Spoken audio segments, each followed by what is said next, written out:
আগরতলায় বাংলাদেশের উপ হাই কমিশনে হামলা চালানো হয়, ছিঁড়ে ফেলা হয় লাল সবুজ পতাকা।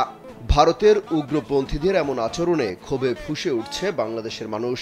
প্রতিবাদে রাতেই উত্তাল হয়ে ওঠে ঢাকা বিশ্ববিদ্যালয়। থামছে না ভারতীয় নেতাদের উস্কানিমূলক বক্তব্য। পাল্টা ভারত সরকারকে কড়া বার্তা দিয়ে যাচ্ছে অন্তর্বর্তী সরকারের উপদেষ্টারাও। এমন পরিস্থিতিতে খবর আসলো ভারত সফরে যাচ্ছেন আলোচিত মার্কিন কূটনীতিক ডোনাল্ড লু।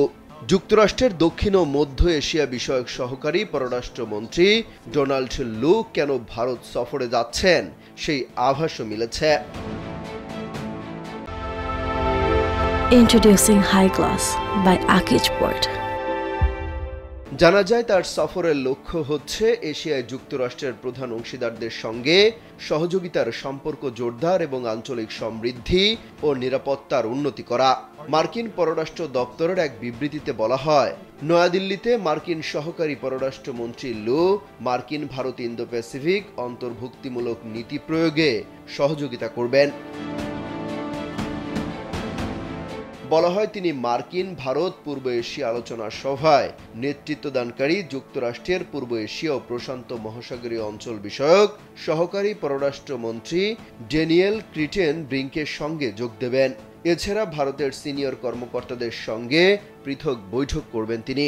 সেই আলোচনা সভায় বৈশ্বিক ও বাংলাদেশ সহ আঞ্চলিক ইস্যুগুলো গুরুত্ব পাবে।